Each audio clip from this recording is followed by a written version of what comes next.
right, this is the 2-bit hooker. Pretty sure this is named after Bobby Lang's mother, but it gets its name from the fact, yes, that was a joke, that there are 2 beads on this fly. This is a great dropper, very buggy from the Partridge soft hackle, as you can see. One of my favorites. So let me show you how to tie it. Okay, so we're going to start off with the Tiemco 2302. This is going to be a 16. I have tied these on 2457s in the past, but I like this long shank. Makes a little more room to tie this particular bug. Now I'm going to take 2 beads. These are copper.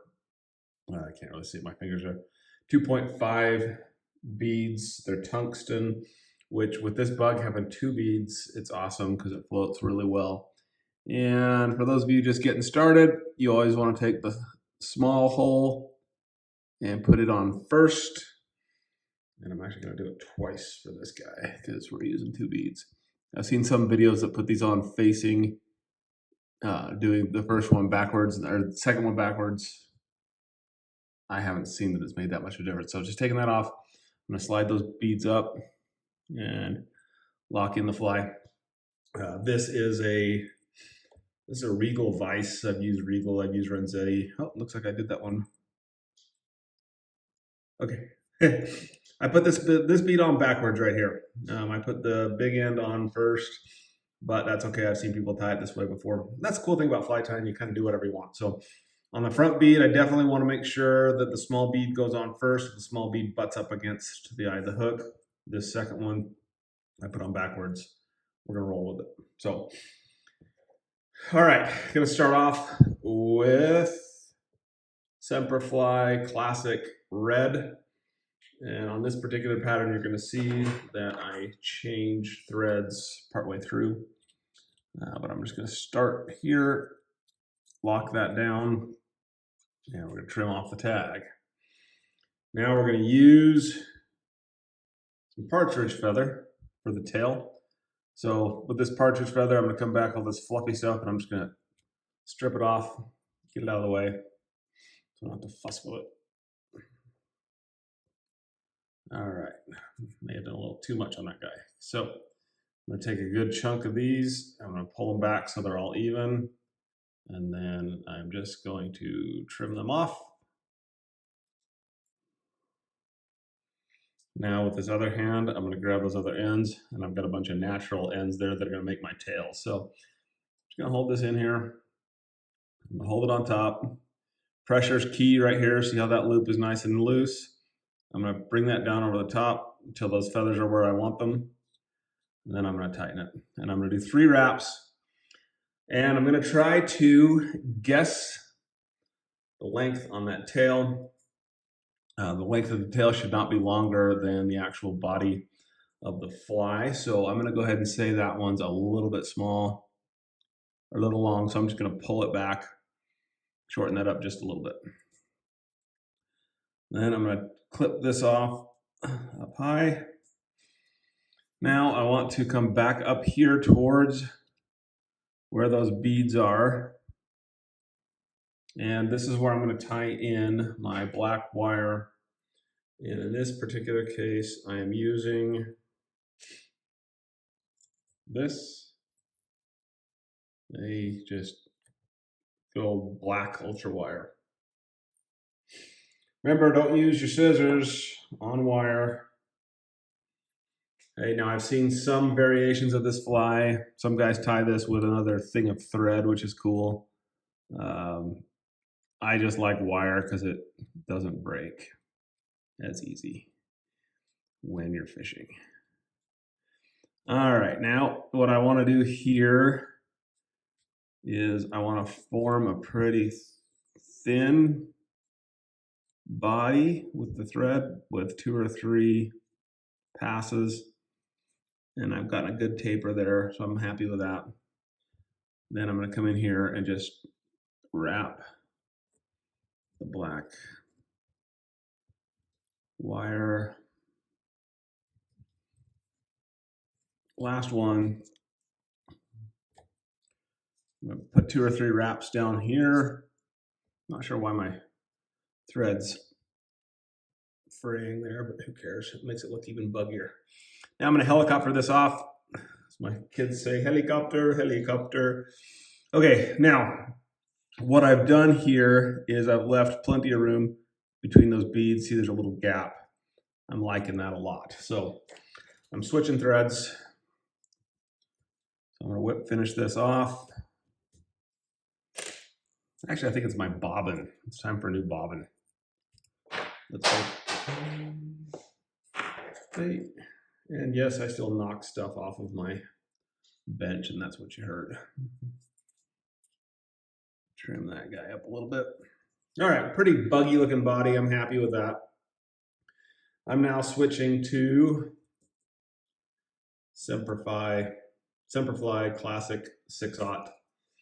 Smaller flies, I'll even drop down to their 18/0, which is amazing stuff. I want to get a good start here because this is where I'm going to tie in my wing case. I really, really like this stuff for my wing casing for a couple reasons. Number one being using about 6 strands of it makes a nice little wing case that's got some texture to it. And there's a variation of this that you can, I guess I should show you trimming those off. You can use these as legs, which is kind of cool. So I'm just gonna come in here, tie these to the top. You, again, watching my pressures there so the loop comes down nice and loose, and then tighten it up where it's, when I get it where I want it. Okay, you can pull these back a little bit. What I like to do, trim them. I really need new scissors. And then pull them back a little bit. And then lock them down some more. Now my bead is starting to push together with those wraps, so I'm gonna back those off just a little bit. And create just a little space between your beads, which I've gone a little too far, but that's okay. All right, now I'm going to use some gray dubbing. Remember, the rule with dubbing is to take what you think you need, cut that in half, and I'm just going to do some basic dubbing stuff here. Hey, now, so dubbing to me is all about pressure. When you're squeezing that on, a couple good wraps there, and then I'm going to take that one forward, go over in between those 2 beads, and didn't quite get enough, so I'm going to put a little bit more dubbing in between those 2 front beads. I always laugh because this sound, that's the pressure that I'm using, and I also like to use that to scare my kids. Go up, sneak up to them, put that behind their ear. Makes me laugh. Okay, so I'm just going to put a little bit of dubbing in here in between these beads. That probably was a little too much, but that's okay. Now I'm going to bring my wing casing forward. And I'm going to tie that down. And you can see how that's spread out. That's going to look really cool when I put epoxy on that. Now, here's something cool. You can split these apart and tie this off like a juju betis, where half of them come down one side, half of them come down the other, and then these form your legs. Or you can trim them off here, and this is when you're going to go back to your partridge, which I have seen people that will take little bits of this partridge here to form the legs, or they'll take a V out of the partridge here to form the legs. I will show you which one I prefer to do. I'm going to trim some of those off. I'm going to take my scissors up here and I'm going to nick off just a little bit. That's going to form that V. Then I can lay that and manipulate those feathers a little bit. down like this on each side.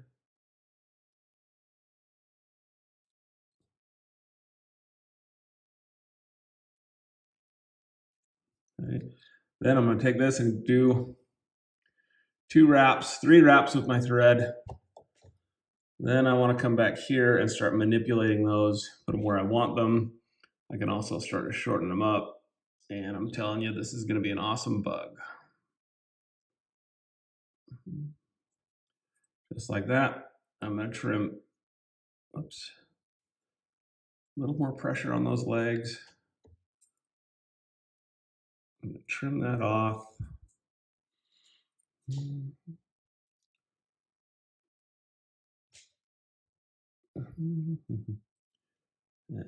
let's get those down approximately where we want them. Give it a few more wraps of the thread. And yep, I just cut myself. Hey, now look at that. That is a buggy looking bug. Okay, now I'm going to use my whip finisher. And I'm going to try to use the whip finisher to catch some of these fibers up here, to suck them back into the thread, just so they look better. I can push them back with my thumbnail.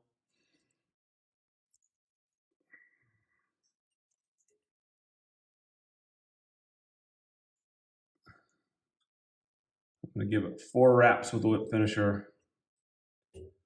And then I'm going to cut it off. Now, time for some epoxy. Okay, and they're not, you can see these legs are not perfect on each side. I'm actually okay with that, because if a fish starts counting where those legs are, I don't want to fish there. So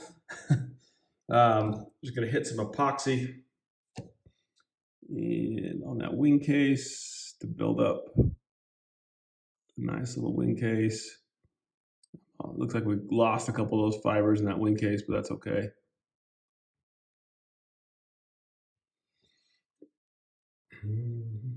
And finally,